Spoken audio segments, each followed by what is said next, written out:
Donc, bonsoir et bienvenue à cette séance du Conseil municipal de la ville de Baie-Saint-Paul. Donc, pour débuter, je vais demander à notre greffier, M. Émilien Bouchard, de procéder, s'il vous plaît, à la lecture de l'ordre du jour. Avis vous est par les présentes données par le signé greffier de la municipalité qu'une séance ordinaire se tiendra le lundi 11 septembre à compter de 19 h à l'endroit désigné, soit au 15 rue Forgette, Baie-Saint-Paul. Les sujets traités seront les suivants. À ouverture de la séance, en B, adoption de l'ordre du jour. En C, lecture au dépôt des minutes. En D, règlement 1, consultation publique portant sur la demande de dérogation mineure D 2023-18, chemin Saint-Laurent, suivi de son adoption s'il y a lieu. En 3, consultation publique portant sur la demande de dérogation mineure D 2023-19 pour le 124 chemin de la Pointe, suivi s'il y a lieu de son adoption. En 5, adoption finale du règlement R 854-2023, ayant pour objet de modifier le règlement de zonage R 630-2015 dans le but d'agrandir la zone H 248, secteur de l'Ermitage, et de modifier certaines dispositions applicables à la zone C115, rue Alfred Morin.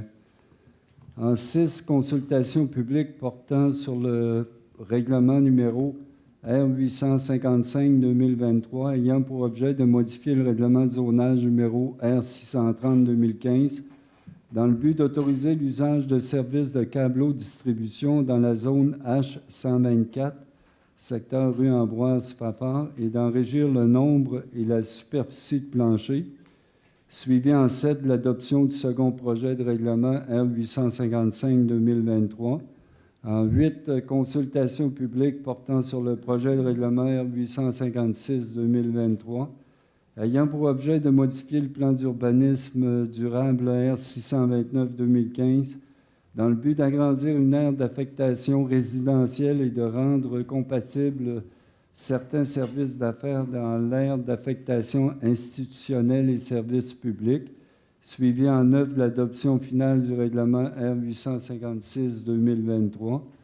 En 10, consultation publique portant sur le règlement R 857-2023, ayant pour objet de modifier le règlement de zonage R 630-2015 et de PIA afin de créer une nouvelle zone résidentielle et qu'elle soit assujettie au PIA et afin de modifier certaines dispositions du règlement de zonage, suivi en 11 de l'adoption du second projet de règlement R 857-2023.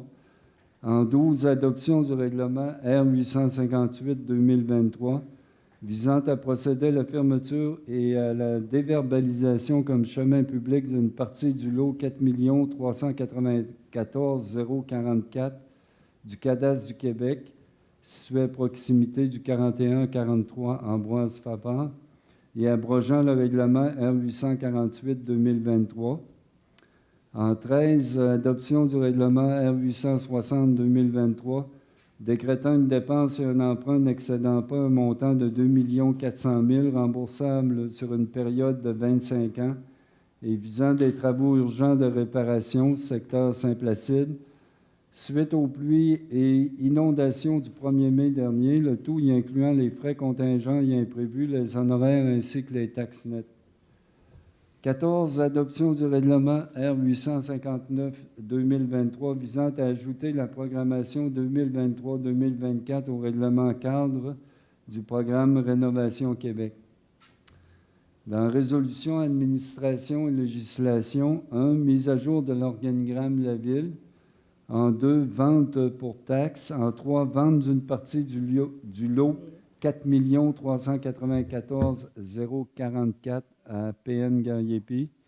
4, inondation du 1er mai, entérinement de certaines dépenses. En 5, implantation de 4 bornes électriques rapides au centre commercial Le Village. En 6, adoption d'une résolution pour le renouvellement du programme de la taxe sur l'essence 2024-2028. Négociation entre les gouvernements du Québec et du Canada. 7, centrale à la biomasse, tarification. En sécurité publique, 8, système de contrôle d'accès aux bâtiments de la ville, modification des signataires. 9, Service des cadets pour la saison estivale 2024. 10. Travaux d'agrandissement de la caserne, avenant numéro 7. Voirie hygiène du milieu. 11. Réparation du mur, rue Saint-Jean-Baptiste, décret. 12. Poste de surpression de l'équerre, raccordement au parc agro-touristique, décret supplémentaire. 13. Terrain dans le secteur du chemin de l'équerre, décret et mandat pour étude de caractérisation, phase 2. 14. Nettoyage des bassins, mandat et décret. Urbanisme et mise en valeur du territoire. 15. Renouvellement de l'entente en développement culturel avec le ministère de la Culture et des Communications du Québec, en MRC de Charlevoix et en B, Ville de Baie-Saint-Paul. Loisirs, parcs et culture. 16. Installation du dôme d'observation, décret supplémentaire. En 17, campagne de financement de l'ARENA, attribution des sommes à l'Association du hockey mineur et au club de patinage artistique. En 18, à Grille-Dufresne, mandat. F, affaires nouvelles, délégation, demandes diverses. 1, la grande guignolée des médias le 7 décembre. En 2, activités de reconnaissance, délégation. 3, souper bénéfice, fonds régional en infrastructure de loisirs, frill, achat de billets. En 4, habitation de la lumière, nomination de représentants. Suivi en G de la correspondance, H, lecture des comptes de 25 000 et plus et adoption des comptes du mois d'août 2023 et dépôt du rapport financier au 31 août 2023. I, période d'intervention des membres du Conseil. En J, question du public et en K, levée ou ajournement de la séance. Merci, M. Bouchard. Donc, je vais prendre une proposition pour adopter l'ordre du jour. Je vais le proposer. Donc, c'est proposé par M. Boily et c'est secondé par M. Fizette. En D1, consultation publique portant sur la demande de dérogation mineure D 2023-18, c'est pour le chemin Saint-Laurent.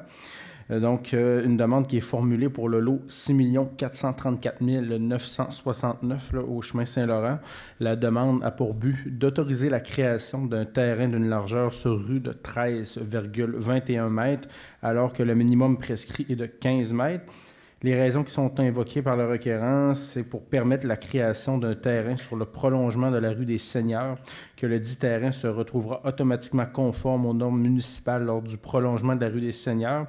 On nous indique également que le nouveau terrain sera constructible pour un usage habitation unifamiliale ou bifamiliale isolé et que les dispositions réglementaires là, qui font l'objet de la demande peuvent faire l'objet d'une dérogation. Il y a eu analyse par le comité consultatif d'urbanisme et le CCU le recommande au conseil d'accorder la demande de dérogation mineure. On est en consultation publique. Est-ce qu'il y avait des gens dans la salle qui étaient présents en lien avec ce dossier et qui aimeraient se faire entendre? Non. On n'avait pas reçu également de commentaires, M. Bouchard? Aucun commentaire. Aucun. Donc, je vais clore la période de consultation publique et je vais demander au conseil si on est prêt à entériner le tout. Est-ce que j'ai un proposeur? Donc, M. Ménard propose et j'ai M. Bessonne qui seconde. Donc, le tout est adopté. En 3, consultation publique portant sur la demande de dérogation mineure D 2023-19. C'est le 124 chemin de la Pointe.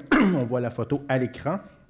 La demande a pour but d'autoriser la construction d'un garage privé isolé pour un usage habitation d'une hauteur de 7,62 mètres, alors que la hauteur maximale prescrite à notre réglementation est de 6 mètres. Les raisons qui sont invoquées par le requérant, c'est qu'il manque d'espace de rangement et d'espace là, pour marcher. Le requérant avait déjà obtenu là, dans le passé un permis de construction pour un garage privé isolé avec une hauteur de 5,89 mètres. Le garage aura un revêtement en déclin de pain rouge avec teinture. La toiture sera en tôle de couleur galvalume. Les portes, fenêtres et contours de fenêtres seront semblables à celles de la maison qu'on voit à l'écran. L'usage principal du terrain est une habitation unifamiliale. Le garage également là, aura une hauteur supérieure à celle de la résidence. Le garage sera éloigné de la résidence sur le terrain.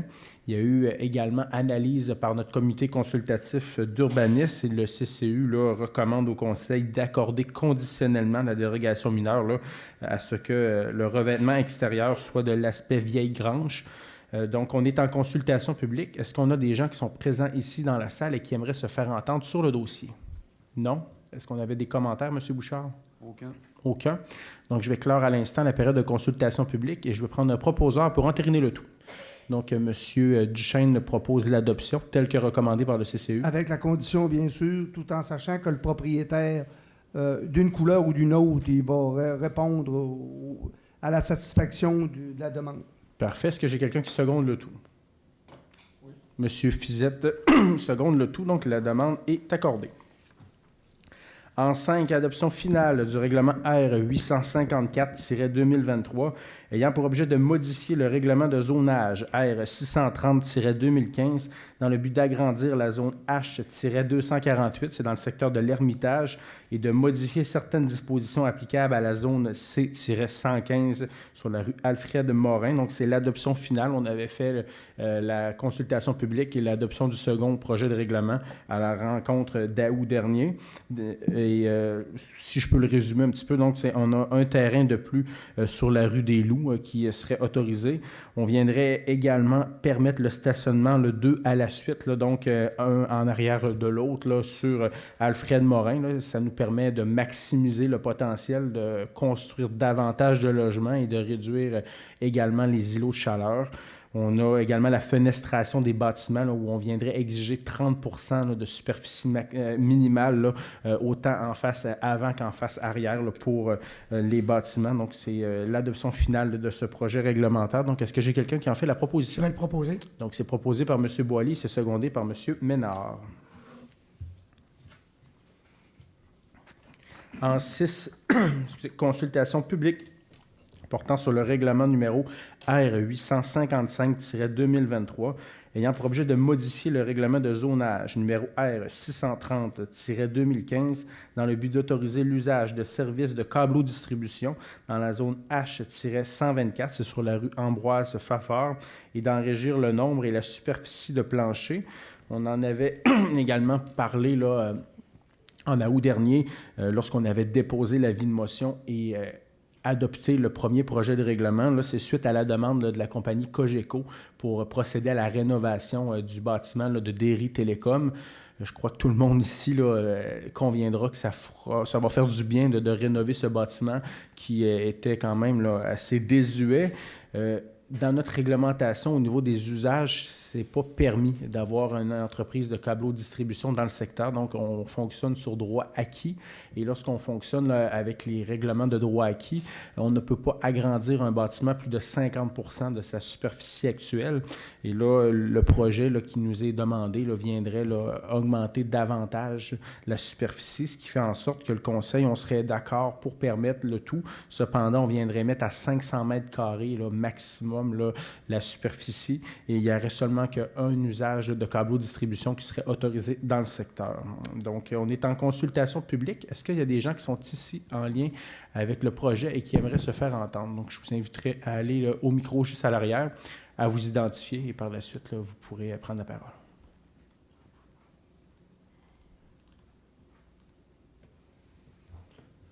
Bonjour. Bonjour. Est-ce que ça fonctionne? Oui, très bien. Je m'appelle Jérôme Laflamme. Je réside au 62 rue Ambroise-Fafard, c'est-à-dire en face de la zone H124 qui est concernée ici.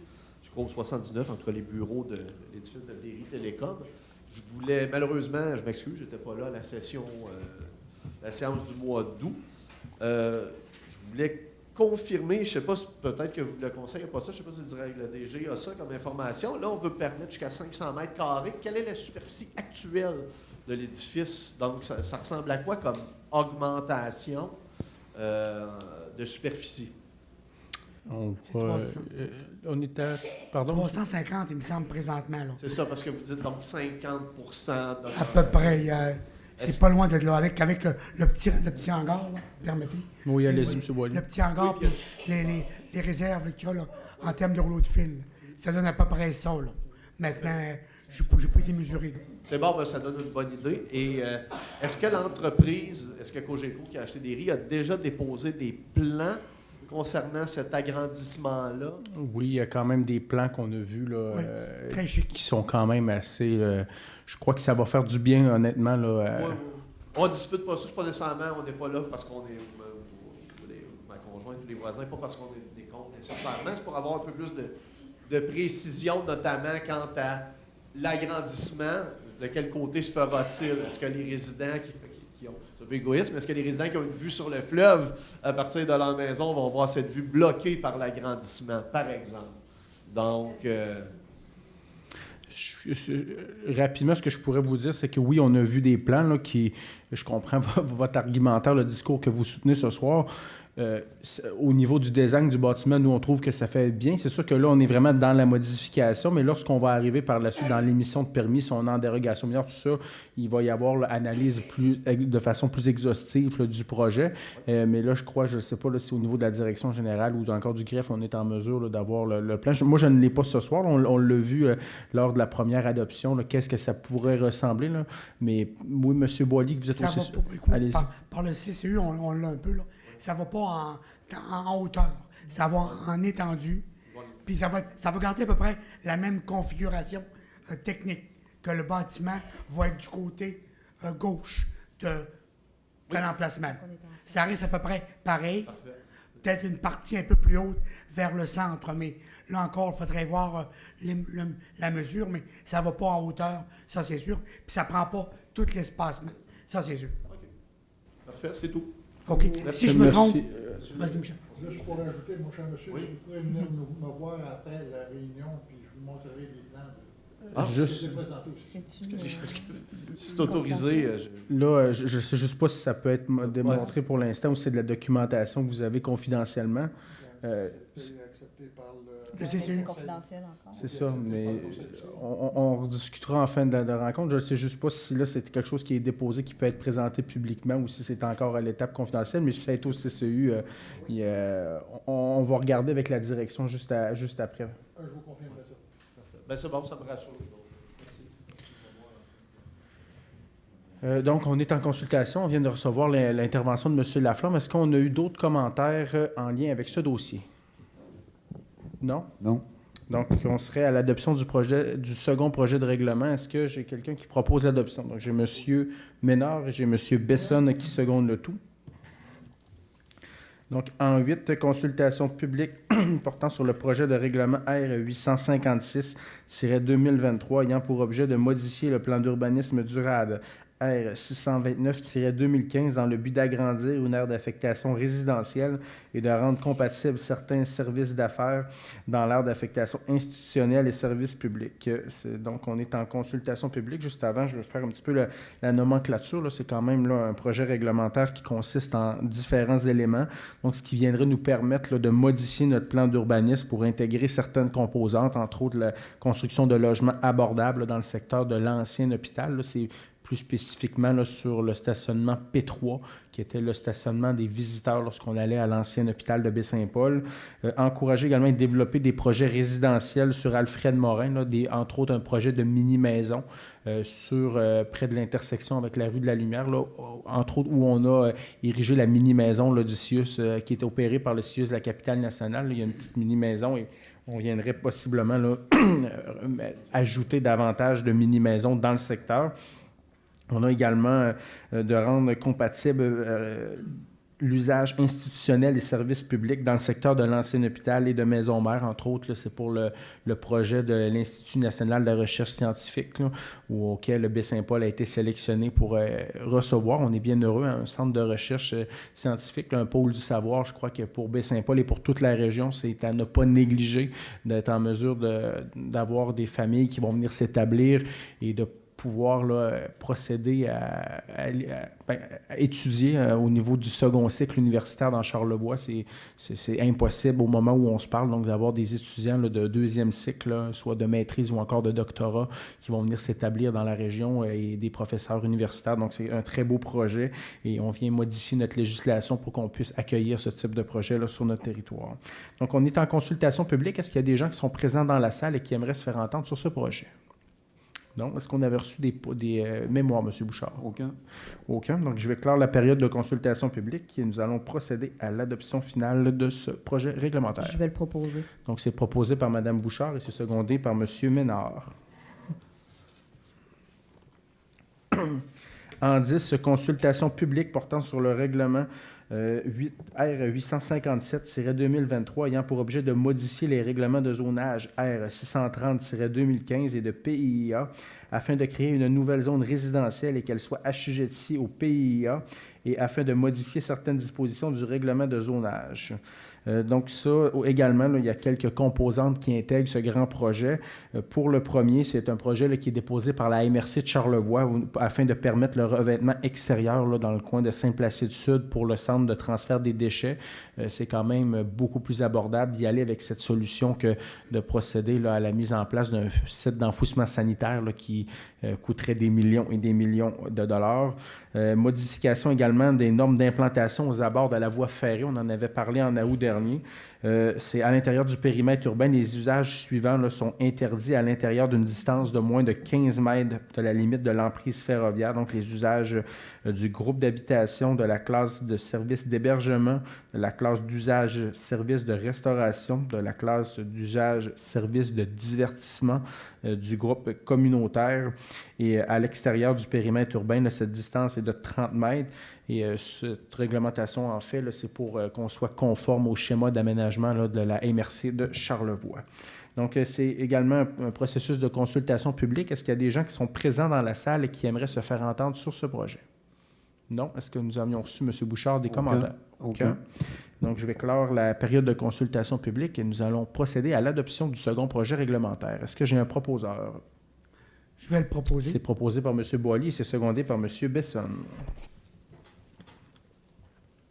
En 12, adoption du règlement R858-2023 visant à procéder à la fermeture et à la déverbalisation comme chemin public d'une partie du lot 4 394 044 du cadastre du Québec situé à proximité du 41 à 43 rue Ambroise Fafard, PN Gariepi, et abrogeant le règlement numéro R848-2023.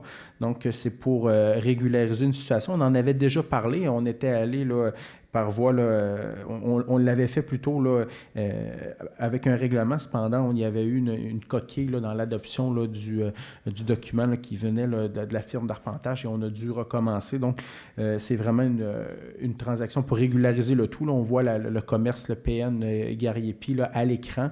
Le terrain là, empiète là, sur une partie là, partiellement là, sur la voie publique. Et comme les propriétaires veulent régulariser le tout là, devenant une vente là, de l'immeuble là, à moyen terme, on viendrait là, régulariser et permettre là, qu'on puisse là, fermer là, le chemin public là, qui passe là, en partie sur leur propriété. Donc, c'est vraiment une technicalité. Donc, est-ce que j'ai quelqu'un qui en fait la proposition? J'ai M. Fizette et j'ai M. Boilly qui secondent le tout. En 13, adoption du règlement... Si vous me permettez, je vais me retirer pour ce point. Oui. Pour apparence de conflit d'intérêt. Oui, donc on va noter au procès verbal que Mme Bouchard se retire temporairement. Donc, en 13, adoption du règlement R860-2023 décrétant une dépense et un emprunt n'excédant pas un montant de 2 400 000 remboursable sur une période de 25 ans visant des travaux urgents de réparation dans le secteur Saint-Placide suite aux pluies et aux inondations du 1er mai dernier, le tout y incluant les frais contingents y imprévus, les honoraires ainsi que les taxes nettes. Ça le dit quand même hein, dans le titre.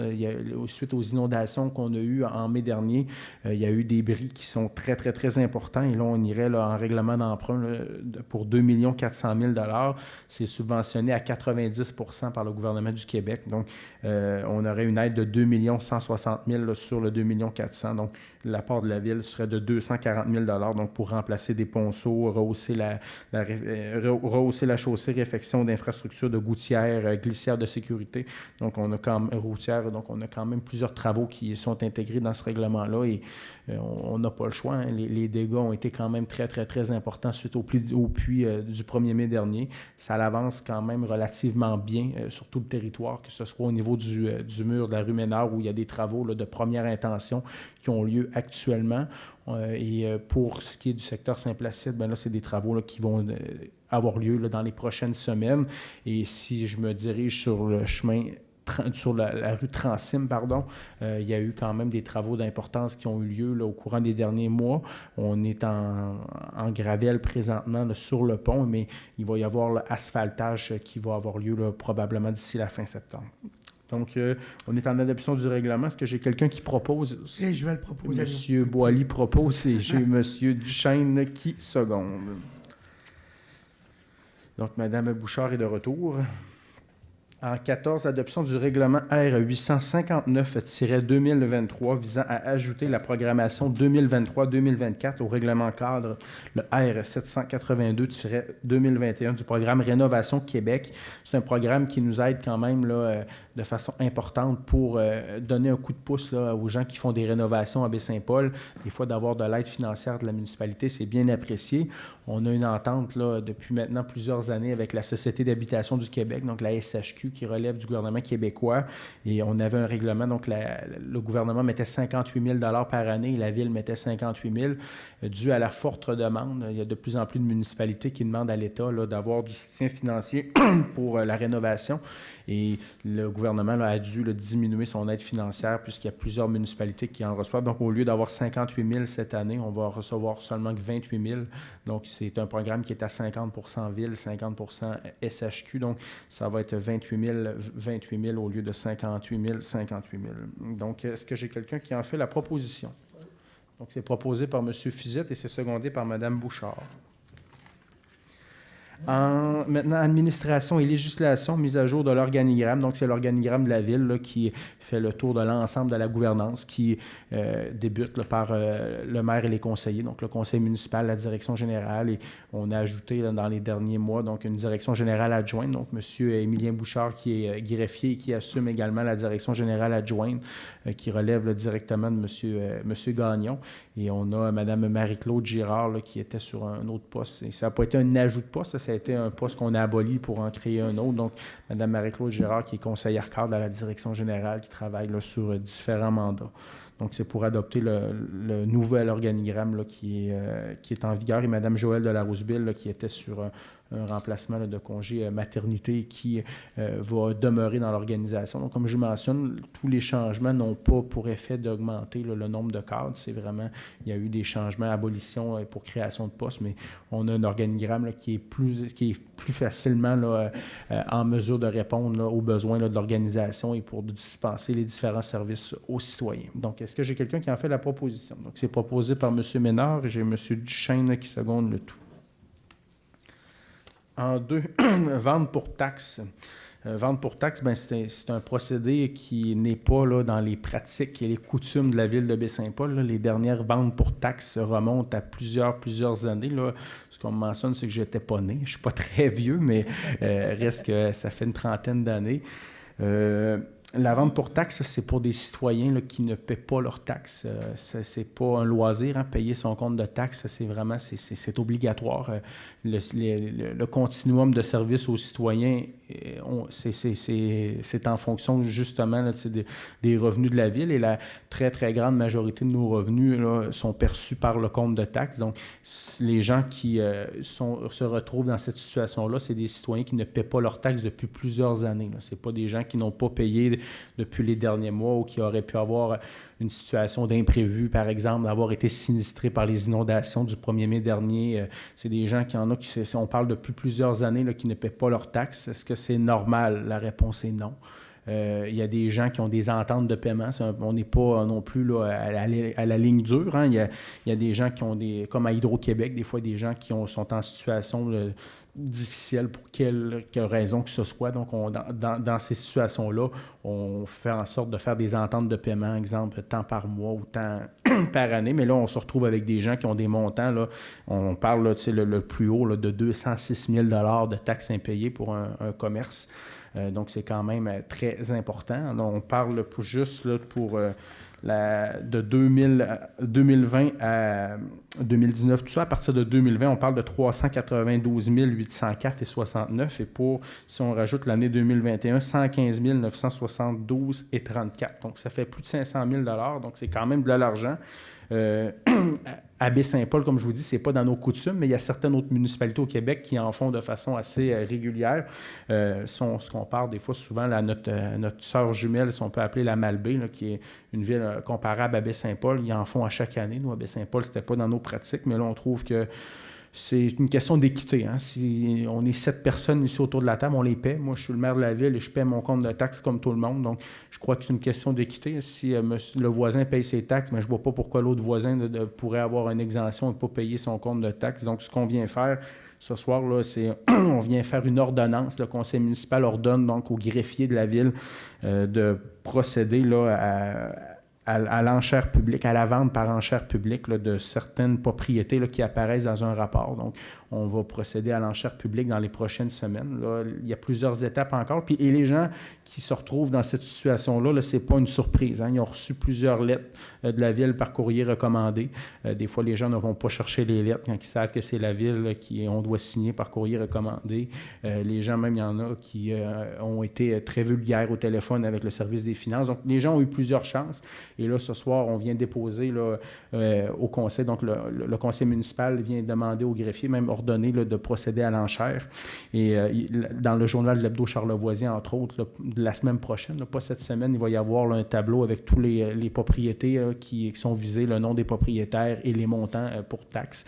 Et par la suite, il va y avoir un deuxième avis là, dans quelques semaines. Et le tout, là, la vente là, devrait débuter là, à partir de possiblement en novembre prochain, officiellement, là, les propriétés, ceux et celles qui n'ont pas encore régularisé, parce que les gens vont pouvoir, là, ceux qui vont être inscrits dans le tableau vont pouvoir encore avoir une dernière chance de payer avec des intérêts. Là, et par la suite, là, la cascade va s'entreprendre. Mais je crois que c'est ça. On en est rendu là. C'est pas on ne fait pas ça là, par plaisir, mais je crois que quand ça fait des années qu'on doit notre compte de taxes, il y a un moment qu'il faut régler le tout. Donc, est-ce que j'ai quelqu'un qui propose le tout? Je vais le proposer. Donc, Mme Bouchard propose et j'ai M. Boily qui seconde Mme Bouchard. En 3, vente d'une partie du lot 4 394 044 à PN Gariepi. C'est suite là, à ce qu'on a parlé tantôt à la déverbalisation du chemin public. Ce qu'on vient faire, là, c'est de permettre là, la transaction. Donc, c'est pour la somme de 1807,23 $. C'est au prix de l'évaluation municipale. Ce qu'on fait dans ce type de situation, c'est qu'on y va là, au mètre carré, au pied carré, tout ça. On vient voir là, la superficie, on le vend selon l'évaluation.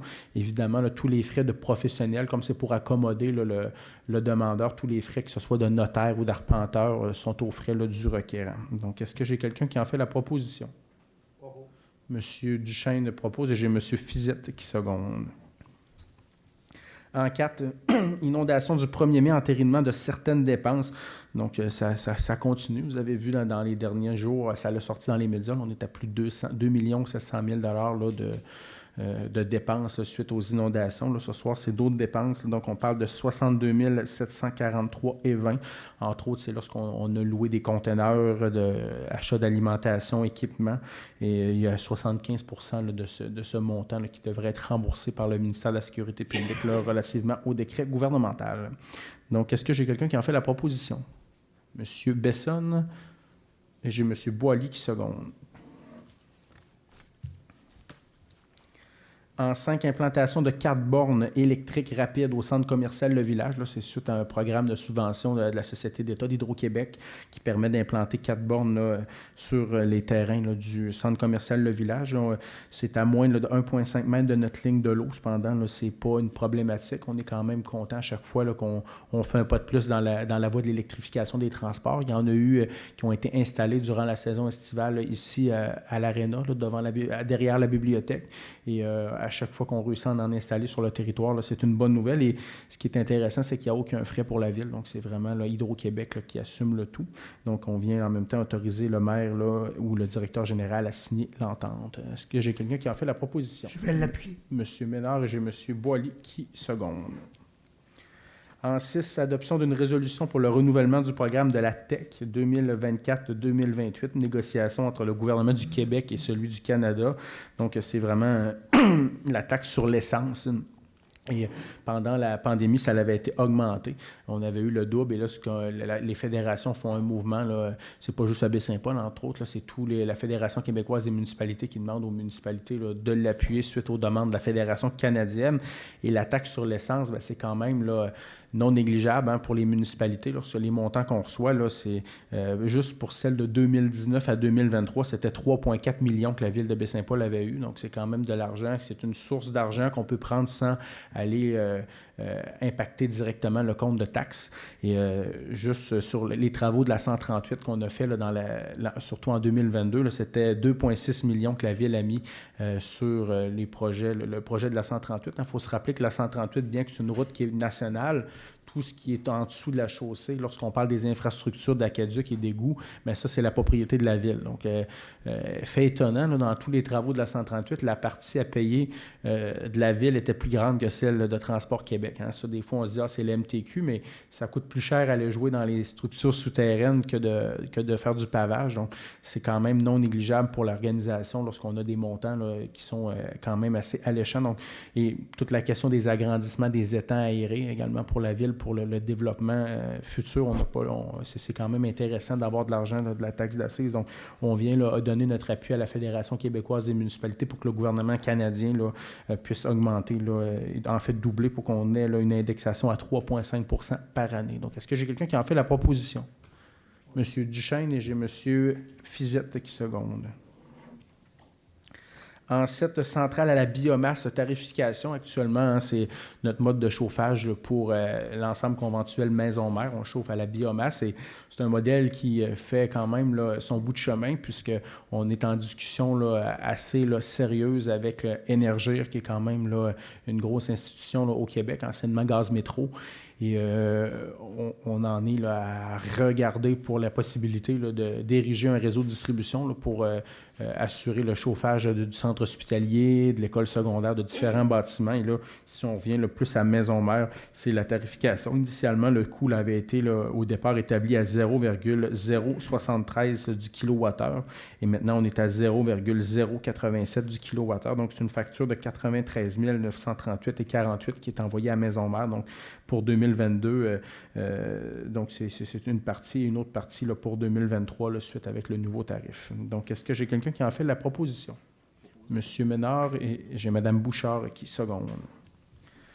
En 8, système de contrôle d'accès aux bâtiments de la Ville, modification des signataires.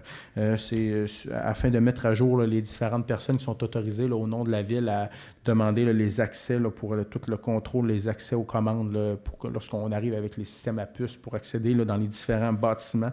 Donc, on viendrait autoriser M. Alain Gravel, qui est directeur de la sécurité publique et incendie, M. Jean-François Dubé, qui est directeur adjoint à sécurité publique et incendie, et M. Mathieu Tremblay, là, qui est ingénieur au service du génie des travaux publics, là, à pouvoir demander ce type d'accès au nom de la Ville de Baie-Saint-Paul. Donc, est-ce que j'ai quelqu'un qui en fait la proposition? M. Duchesne et j'ai M. Boily qui seconde.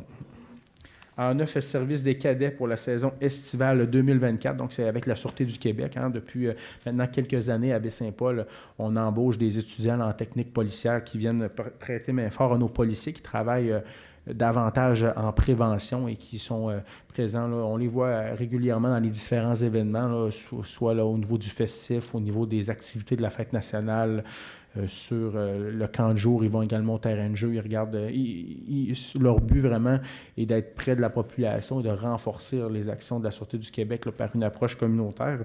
On est quand même très satisfait là, des résultats, nous, à la Ville, là, année après année. Donc, c'est un montant de 10 000 nous, qui est prévu là, dans le budget pour s'assurer là, de rémunérer là, les cadets policiers de la Sûreté du Québec. Donc, ce qu'on vient faire, c'est de signaler là, à la direction de la Sûreté du Québec qu'on est intéressé pour la saison estivale 2024 à avoir là, des cadets. Donc, est-ce que j'ai quelqu'un qui en fait la proposition? Oui. J'ai M. Fizette et j'ai M. Besson qui seconde. En 10, travaux d'agrandissement à la caserne incendie, avenant numéro 7. Donc, c'est des imprévus de chantier là, de l'ordre de 10 470 et 13, là, encore sur le chantier de la caserne incendie. On est toujours dans le montant qui avait été prévu là, initialement pour les contingences, donc dans les imprévus. Donc, c'est à même le règlement d'emprunt. Donc, est-ce que j'ai quelqu'un qui en fait la proposition? Madame Bouchard, est-ce que j'ai un secondeur? Je vais l'appuyer. Monsieur Boily. Ça va bon train quand même, là, le chantier au niveau du service incendie. On a bon espoir dans les prochaines semaines là, d'être en mesure de conclure là, ce grand chantier. En voirie et hygiène du milieu, en 11, réparation du mur rue Saint-Jean-Baptiste, décret. Lors des inondations, là, c'est davantage, on a parlé beaucoup du mur de la rue Ménard, c'est celui-ci qui a été le plus impacté avec le bris qui est survenu, mais il y a également le mur de la rue Saint-Jean-Baptiste, là, qui est celui là, de la Caisse populaire, là, qui a eu quand même là, des impacts non négligeables. Là. C'est un mur qui, déjà, là, dans le passé, on avait mandaté des experts là, pour assurer là, certaines vigies et certaines analyses. Et avec les inondations, ce qu'on a eu comme information, c'est qu'il y aurait eu également là, des impacts là, à ce mur-là. Donc, ce qu'on vient faire, c'est apporter des correctifs, là, des travaux qui sont de première intention, donc pour autour de 24 mois. C'est clair qu'à ce montant-là, à 350 000 pardon, c'est pas un correctif à long terme. Hein. C'est vraiment, là, on vient, excusez-moi l'anglicisme, on vient patcher un petit peu là, les bris. Et dans le futur, il va y avoir là, des travaux là, de meilleure intention qui vont s'ériger. Mais c'est sûr qu'à 350 000 c'était des travaux là, qui était permanent, je vous dirais que c'est une aubaine. Donc, on vient là, au niveau d'un règlement par appui qu'on avait là, puisé 350 000 là, pour qu'on puisse là, procéder à des travaux dans les prochaines semaines. On est à la mi-septembre déjà là, dans les prochains jours. Donc, on doit effectuer certains travaux rapidement avant la saison hivernale, mais pour l'instant, il n'y a quand même pas de danger. C'est sécuritaire dans le secteur, sauf qu'on se doit là, d'apporter certains travaux là, pour qu'on soit là, plus solide là, lors du printemps prochain. Donc, j'ai M. Ménard qui propose et est-ce que j'ai un secondeur? J'ai M. Fizette qui seconde. Et ça, dans ce 350 000 $-là, on est en discussion avec le gouvernement du Québec là, pour une possibilité de subvention là, à la hauteur de 75 %. En 12, poste de surpression de l'équerre et raccordement au parc agro-touristique, décret supplémentaire, agroalimentaire et non agro-touristique, excusez-moi. Donc, c'est ça, on avait un estimé qui avait été fait là, dans les dernières années. Là, l'estimé était de 300 000 $. Ça, c'était avant la pandémie. Donc, suite à la pandémie, là, nos données n'étaient plus à jour. Et ce qu'on viendrait faire, là, c'est d'installer le poste de surpression de l'équerre qui, déjà, là, était à l'agenda depuis plusieurs années et en même temps raccorder directement le parc agroalimentaire là, pour ne pas être en mesure de recreuser et de refaire une connexion. Donc, on viendrait tout faire dans le même projet. Donc, au lieu d'être à 300 000, on est à 500 000. Donc, il y a lieu là, d'ajouter 200 000 $ au règlement d'emprunt. C'est quand même, comme je vous dis, des projets qui sont depuis plusieurs années, qui sont prévus. Là.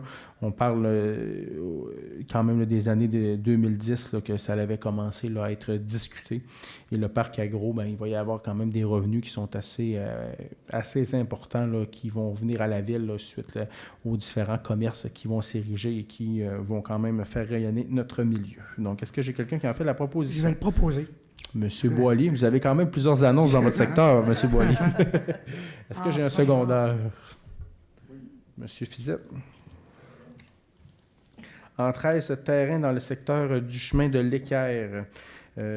Décret et mandat pour études de caractérisation 2. Donc, on avait une première étude là, qui avait été faite là, dans les dernières semaines et on a des terrains là, qui appartiennent là, à la ville de Baie-Saint-Paul dans le secteur de l'Équerre, là, qui sont aux abords de l'ancien site d'enfouissement sanitaire.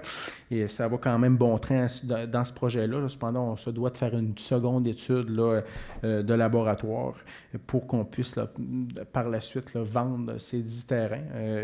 Évidemment, là, les coûts là, des études vont après ça être répartis là, dans les prix de vente des différents terrains, les coûts des professionnels. Donc, ce qu'on viendrait faire pour l'instant, là, c'est de payer la seconde analyse professionnelle au montant de 18 255 $ à même le surplus accumulé. Cependant, comme je vous mentionne, dans le futur, ce montant-là va être remboursé à la ville là, via les prix de vente là, qu'on va effectuer là, dans les terrains qu'on espère être en mesure de vendre assez rapidement.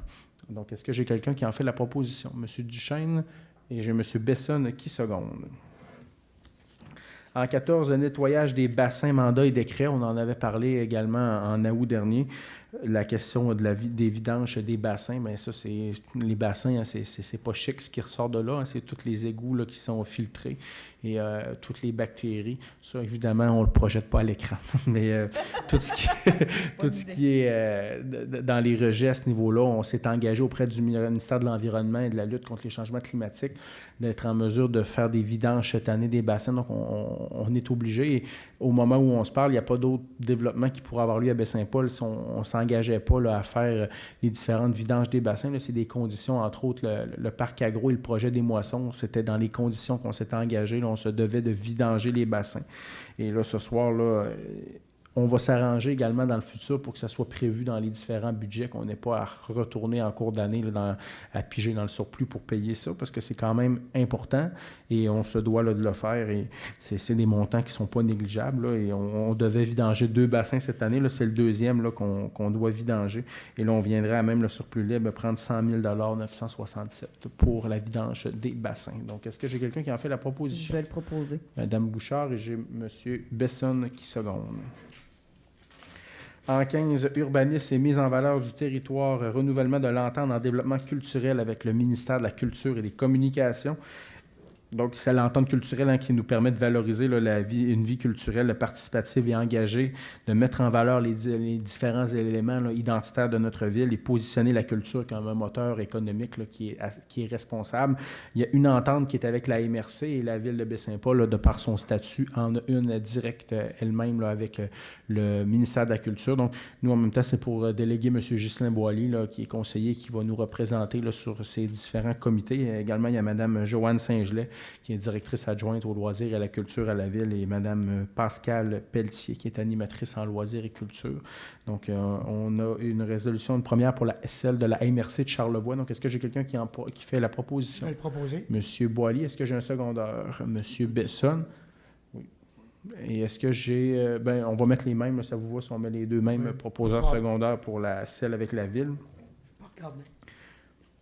Loisirs, parcs et culture, maintenant, installation du dôme d'observation, décret supplémentaire. Donc, c'est le dôme, l'observatoire d'astronomie là, qui est en train de s'ériger dans le secteur du quai. Là. Il y en a qui ont dû sûrement l'apercevoir. C'est une structure qui est blanche, là, qui a la forme là, Pardon? Non, c'est c'est ce que j'avais compris, mais oui, c'est la forme un peu là, d'un rond là, au niveau du pavillon Saint-Laurent. Je répéterai pas. Mais c'est ça, c'est un projet, un igloo, j'aime ça. Un igloo, c'est passable.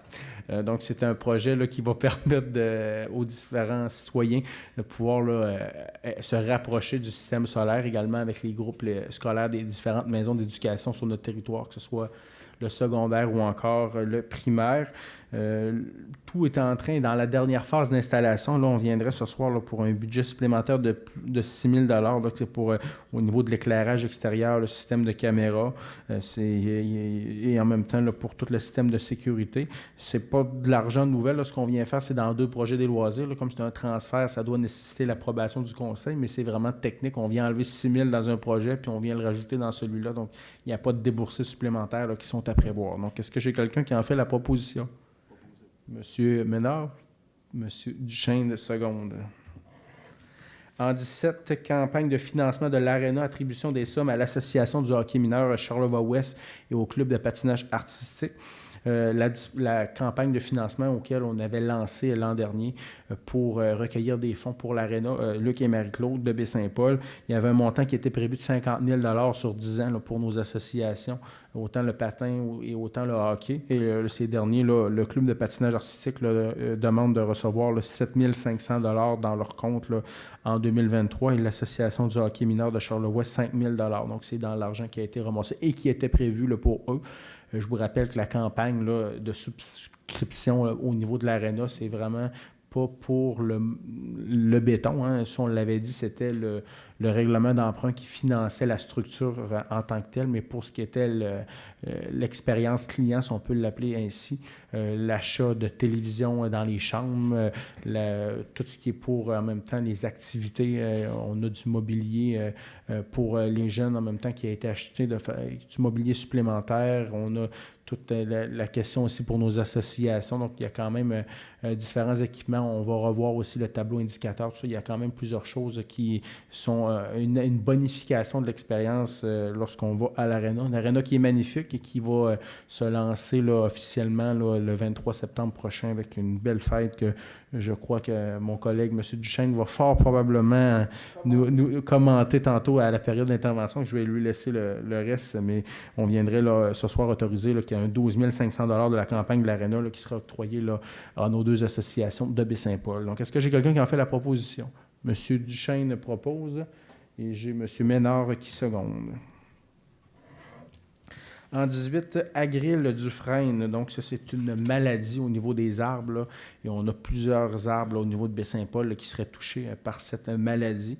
Donc, on a à intervenir, évidemment. Hein, ça paraît quand même banal, mais c'est quand même très important pour les arbres. Si on ne fait rien, bien, ça va attaquer quand même tout cette sorte d'arbres-là. Entre autres, il y en a quand même plusieurs au centre-ville. Là, dans le coin, là, on nous disait au niveau du presbytère, il y en a ici aux abords de l'hôtel de ville. Donc, c'est vraiment une sorte d'arbre et on se doit là, d'intervenir. Donc, c'est une première intervention qu'on va faire là, au coût de 5 600 $ là, pour un mandat à la coop de l'arbre. Là, ce qu'on vient faire, là, c'est l'installation de 6 pièges là, stratégiques pour faire le décompte. Ce n'est pas un piège là, de chasse, là, mais c'est vraiment pour qu'on puisse là, faire le décompte. Là. Je pense, M. Boily, vous avez plus de connaissances que moi. Si vous allez en parler tantôt, donc M. Boily, je vais vous laisser tantôt là, à la période d'intervention documenter davantage cette problématique, mais c'est quand même à prendre au sérieux. Il y aura une diffusion là, d'informations là, de la part de la Ville qui va s'effectuer là, par le service là, de l'embellissement en collaboration avec le service des communications au courant des prochaines semaines. Comme je vous dis, ce n'est pas ma spécialité, mais M. Boily, tantôt, pourra donner un peu plus d'informations en séance lorsqu'on sera à la période d'intervention des membres du Conseil. Mais comme je vous le dis, c'est une intervention qu'on va prendre quand même de façon systémique. Là. On va intervenir, oui, sur les propriétés publiques, sur tous les parcs, tout ce qui relève de la Ville, mais évidemment, on va avoir besoin de la collaboration des citoyens, puisqu'il y a des citoyens qui ont ce type d'arbres-là sur leur propriété. Et en même temps, les arbres, ben, c'est les poumons de la terre. Des arbres là, qui sont rendus à 200 ans, tout ça, c'est faut y penser parce qu'on ne sera plus là dans 100 ans, mais il y en a qui seront là et les arbres, avec les changements climatiques, on en a besoin et on se doit là, d'avoir des arbres en bon état sur notre territoire. Est-ce que j'ai quelqu'un qui en fait la proposition? Je vais le proposer. M. Boily, est-ce que j'ai un secondaire? M. Fizette. En F, affaires nouvelles, délégation, demandes diverses. En 1, la grande guignolée. Je vais, encore une fois, oui. Par conflit d'intérêt, je me retire. Donc, vous comprendrez que Mme Bouchard, de par son rôle de directrice du centre communautaire, là, est bien impliquée dans cette organisation. Donc, la grande guignolée des médias là, qui a lieu là, en décembre prochain. Donc, le 7 décembre, c'est effectué là, partout sur le territoire québécois et on sait que ça, par la suite, c'est les fameux paniers de Noël là, qui sont faits, là, qui sont conçus là, avec l'argent, entre autres, en partie avec de l'argent qui est donné là, lors de cette journée. Donc, la grande guignolée des médias cette année se tiendrait le jeudi 7 décembre 2023 entre 7h et 9h le matin et entre 11h et 13h. C'est aux intersections là, du boulevard Raymond-Mailloux et du boulevard Monseigneur de Laval, donc au niveau là, du McDonald's et du IGA à Baie-Saint-Paul, ainsi que sur Ambroise Fafard, Sainte-Anne, boulevard Leclerc et Saint-Jean-Baptiste, donc à la lumière au niveau de la Caisse populaire. Donc, on viendrait nous donner notre autorisation là, pour procéder au ralentissement de la circulation lors de cette journée. Donc, est-ce que j'ai quelqu'un qui en fait la proposition? M. Bessonne et c'est secondé par M. Boily. Donc, Mme Bouchard peut revenir. On est maintenant à activité de reconnaissance, délégation. Donc, c'est un événement qui aura lieu. C'est un événement qui est privé le 17 septembre prochain. Donc, ça se déroule du côté de la Malbaie. c'est un événement qui est surprise, donc je ne pourrais pas dévoiler trop de détails, mais ça vise à souligner, entre autres, la contribution d'une personne qui est bien impliquée là, dans le milieu de tout Charlevoix et, entre autres, ici à Baie-Saint-Paul. Donc, ce qu'on viendrait faire, c'est vraiment de prévoir là, 3 personnes qui vont représenter la ville. Là. Les frais sont tout de même très modestes. On parle de 20 $ par personne. Mais il y aura une délégation de la ville de Baie-Saint-Paul là, qui sera là, prévue pour ce dimanche. Donc, est-ce que j'ai une proposition? J'ai Mme Bouchard et j'ai M. Ménard qui seconde. En 3, souper bénéfice, Fonds régional d'infrastructure en loisirs, achat de billets. Ben, c'est le gala du Fonds régional d'infrastructure en loisirs, donc communément appelé le FRIL, qui aura lieu le jeudi 9 novembre prochain. C'est au Fairmount, le Manoir Richelieu, à la Malbaie. Donc, cette organisation vient quand même en aide là, lorsque la Ville dépose des projets au niveau sportif. Quand je pense au sentier de glace qu'on a eu dans les dernières années, le tableau indicateur au niveau de la balle molle. Plusieurs de nos infrastructures là, reçoivent de l'aide du FRIL, donc ça nous fait plaisir là, de contribuer à ce souper. Donc, c'est un souper à 150 $ par personne et il y aura là, 5 représentants là, de la ville là, qui seront là, nommés pour assister là, à cette séance du 9 novembre prochain. Donc, est-ce que j'ai quelqu'un qui en fait la proposition? Donc, j'ai M. Ménard, j'ai M. Besson qui seconde. En 4, maintenant, dans l'affaire nouvelle, délégation de demandes diverses, habitation de la lumière, nomination de 3 représentants au conseil d'administration. On va donner de l'information, ça s'en vient. Donc, il y a un OBNL là, qui vient d'être créé pour le logement abordable à Baie-Saint-Paul. Donc, on a bon espoir d'être en mesure là, d'ériger, là, entre autres, les seuls détails qu'on va donner, un projet de 44 logements qui on va donner plus de détails là, dans les prochains jours et les prochaines semaines.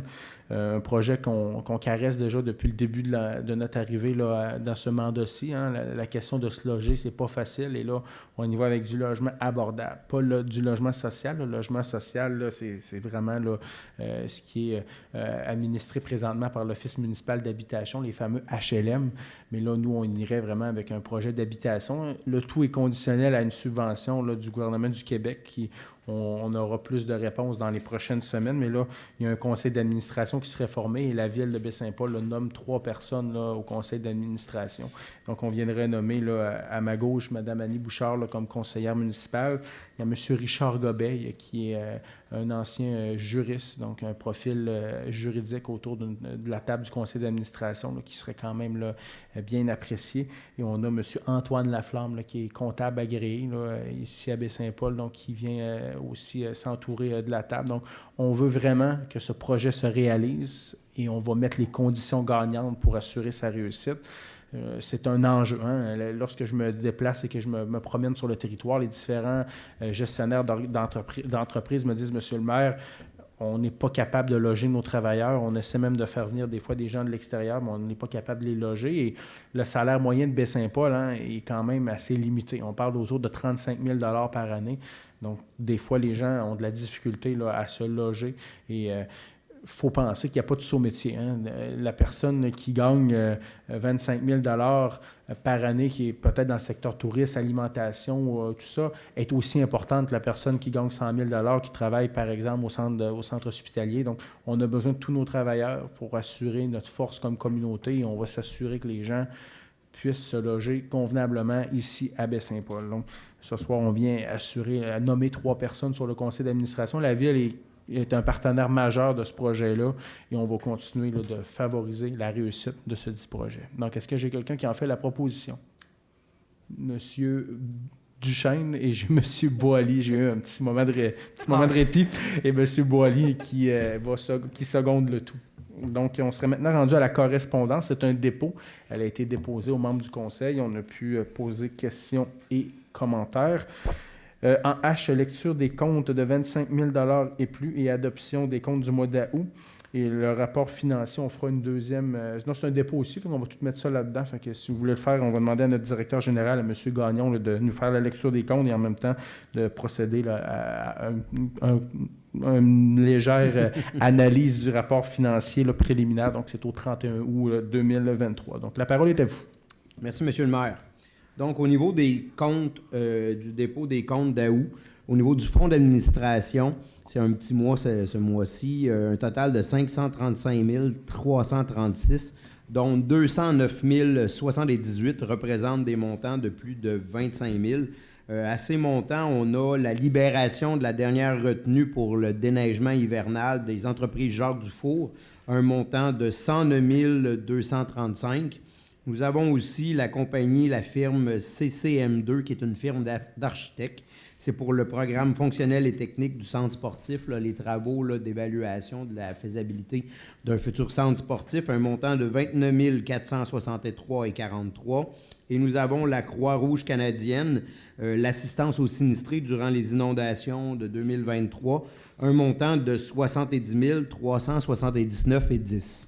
Au niveau des fonds des dépenses en immobilisation, nous avons un total de 515 500, dont 405 957 représentent des montants de plus de 25 000 $. Nous avons les entreprises Jacques Dufour Construction pour la réfection du pavage sur la rue Forget, un montant de 195 898,15. Nous avons Ford Saint-Basile. On a l'achat d'un cargo van T350 là, pour l'automatisation. Notre mécanicien là, qui va se promener avec ça. Donc, un montant de 89 288,7. Et nous avons le système de son pour l'Arena Solotech, un montant de 120 831. Donc, les montants globaux des dépenses du mois d'août se portent à 1 50 835. Ça fait le tour pour les comptes. Si je vous fais un petit résumé au niveau du rapport financier en date du 31 août 2023, dans le fond, présentement, il n'y a aucun écart significatif dans nos dépenses. Ça a été, tout le monde le sait, une année un peu particulière où on a dû être très, très strict au niveau des dépenses. Et d'autant plus que, comme vous l'avez mentionné tout à l'heure, M. le maire, nous avons en prévision 2,7 millions de dépenses liées aux inondations, dont 75 % devraient être payés par le ministère de la Sécurité publique. Le reste de ce montant-là sera pris à même des parapluies, des règlements parapluies qui étaient encore ouverts des années passées et un certain montant au niveau du surplus accumulé. On compte pour compenser la différence sur un grand nombre, très grand nombre de mutations que nous avons eues cette année de nouveaux comptes. Donc, le rapport financier fait état d'une situation très équilibrée présentement, malgré les inondations. Merci, M. Gagnon. Est-ce que j'ai une proposition pour l'adoption? J'ai Mme Bouchard et j'ai M. Ménard qui proposent. Donc, période d'intervention des membres du Conseil, M. Besson. M. Fizette. Ça me convient. M. Ménard, Mme Bouchard, M. Duchesne. Ah. Une fois de plus. Je peux pas faire autrement. Comme responsable ou conseiller au niveau du loisir, moi et Xavier, on est fiers d'essayer de vendre l'ensemble des billets. Et je pense que tout le conseil est avec nous là, pour vendre l'ensemble des billets pour combler l'Arena le 23 septembre prochain. Ça va être une occasion en or pour vous de venir voir vos investissements en termes d'unités de loisirs. C'est une merveille qu'on a faite. Ce sont vos investissements qui sont sur place. Je vous invite à venir en grand nombre. Il y aura entre autres les anciens Canadiens qui seront sur place. Malheureusement, je ne peux pas vous donner la liste des joueurs, elle est confidentielle. Par contre, je vous invite pour ceux qui ont des cartes de hockey, qui connaissent certains retraités, à les amener. Parce qu'une carte signée vaut son pesant d'or. Ne pas l'oublier, là. Surtout qu'elle va être autographiée de la main de la personne qui va être sur place. Il va en avoir plusieurs. Les billets, pas compliqué, 10 piastres, vendus sur le site de la ville ou encore vendus à l'accueil ici de la ville de Baie-Saint-Paul ou tout simplement Sylvie Villeneuve. À l'Aréna de Clermont, il y en a à vente également. Et il y en a à vendre chez Robin Tremblay aux Ziboulements. Donc, venez en grand nombre. Ça va être un beau happening. Il va y avoir une séance d'autographes après le match. Et on vous attend très nombreux. Ce sont vos investissements. Venez prendre le temps de venir voir ce beau bijou qu'on a revampé depuis les 40 dernières années. Merci. Monsieur Boily. Merci, M. le maire. Trois petites affaires. le 11 septembre 2001. Aujourd'hui, ça fait 22 ans. Puis ça a changé vraiment tout le monde au complet. Ceux qui, comme moi, aiment voyager, on sait que tout a changé en termes de sécurité entre les pays, également aussi dans les transports entre ces pays-là. C'est un incident ou un accident social ou humain que je ne commenterai pas, vous le savez assez, vous en avez assez entendu parler. Mais pour moi, c'est important, juste pour les mémoires de ces gens-là. Quand je me lève le matin du 11 septembre, je me dis, j'étais où le 11 septembre à 10h10? Juste ça. Je ne vais pas le savoir. Maintenant, une autre affaire. Une autre affaire.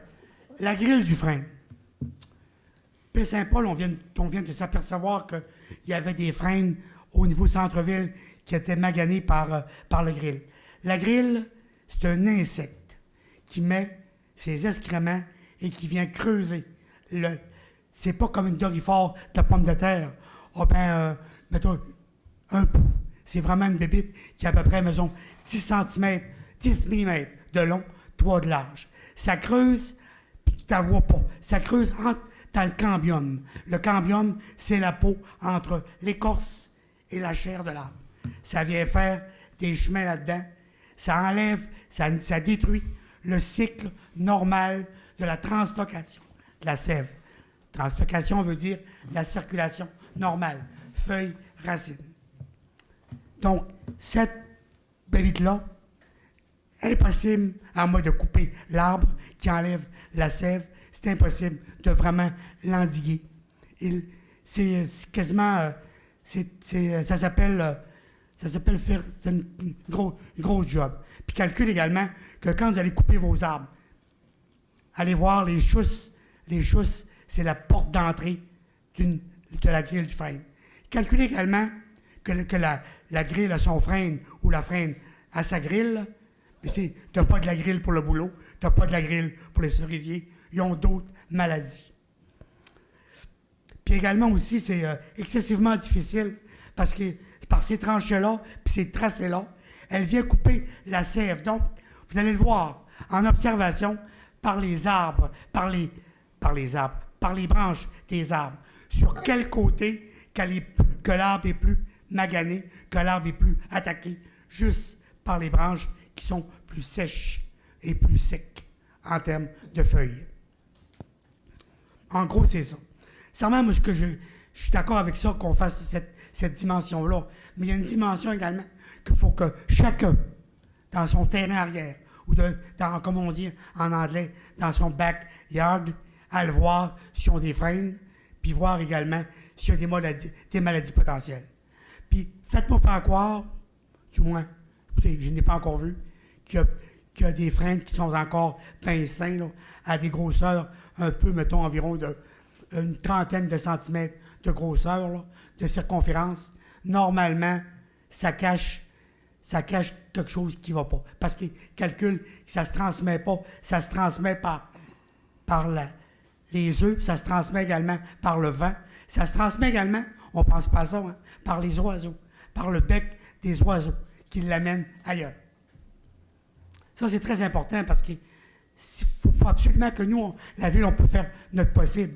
Mais il faut vraiment que les gens, dans chacun de nos arrière-cours, puis de nos devantures de maison, on voit si on a des freins.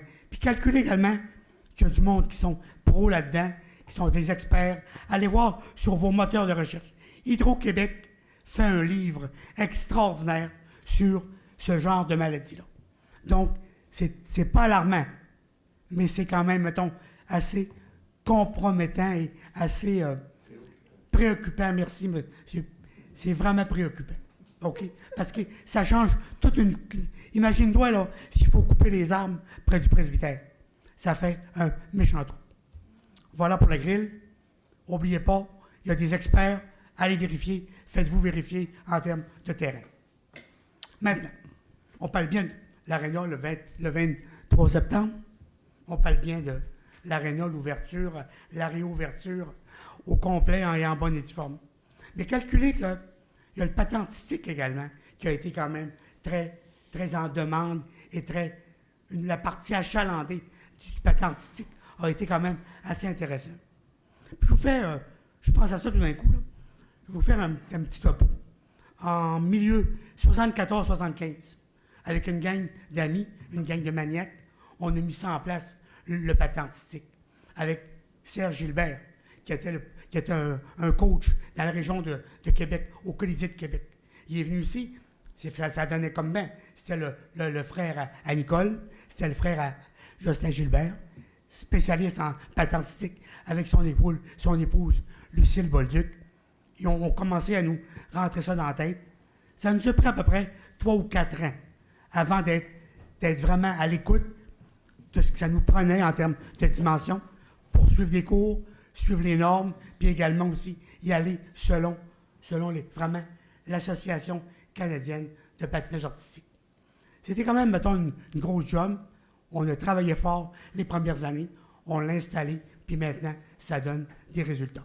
Le plus beau résultat, le nom de l'aréna porte le nom de 2 patineurs émérites, Luc et Marie-Claude, puis également aussi calculer que dans la dimension du Canadian Figure Skating Association, vous avez un président qui vient de Baie-Saint-Paul. Donc, tout ça pour vous dire qu'on a travaillé fort, mais je pense que ça vaut grandement la peine de s'y arrêter, d'y penser, puis d'y réfléchir à bon escient. Monsieur le maire, merci. Merci, M. Boily, d'avoir contribué à bonifier mes connaissances dans le milieu entomologique. Donc, merci. On est maintenant rendu à la période d'intervention du public. Est-ce qu'il y a des gens qui aimeraient prendre la parole à ce stade-ci? Non? Est-ce qu'on avait reçu des questions, M. Bouchard? Aucune. Juste avant de clore, on a parlé tantôt, M. Duchesne en a parlé là, de l'ouverture officielle de l'aréna. On vient de m'indiquer que depuis la fin de l'après-midi, la vente de billets en ligne est terminée. On est rendu à plus de 800 billets de vendus, donc ça va quand même très bon train. Il y en a encore en ligne là, auprès de Mme Villeneuve, entre autres d'Hôtel de Ville et dans les autres endroits que M. Duchesne a nommés. C'est un rendez-vous qui est à ne pas manquer. Hein? Un gros événement comme ça là, d'ouverture, on n'en aura pas d'autres. Hein? C'est quand même, on en met plein la vue. Et même là, pour les enfants, même la mascotte Youpi sera présente, tout ça. Fait que ça va être quand même là, une journée là, à ne pas... Ben, ça peut être aussi pour les adultes. Mais ça sera une belle journée auquel aussi on aura un fameux tailgate là, à l'extérieur avec un chapiteau, des ventes de dogs, tout ça. Il y aura même un DJ à l'extérieur. Ça va être vraiment une grosse fête le 23 septembre prochain. On a bien hâte d'y participer. Évidemment, là, tous les membres du conseil seront présents là, lors de cette journée. Sinon, la prochaine séance, hein, ce sera un mardi au mois d'octobre à cause du congé de l'Action de grâce. Donc, on va vous retrouver le mardi, le 10 octobre prochain. Donc, sur ça, je vous souhaite une belle soirée, également une bonne semaine à tous. Donc, merci beaucoup. Il me reste à prendre un proposeur pour la levée de la séance, Mme Bouchard, et j'ai M. Ménard qui seconde. Bonne soirée.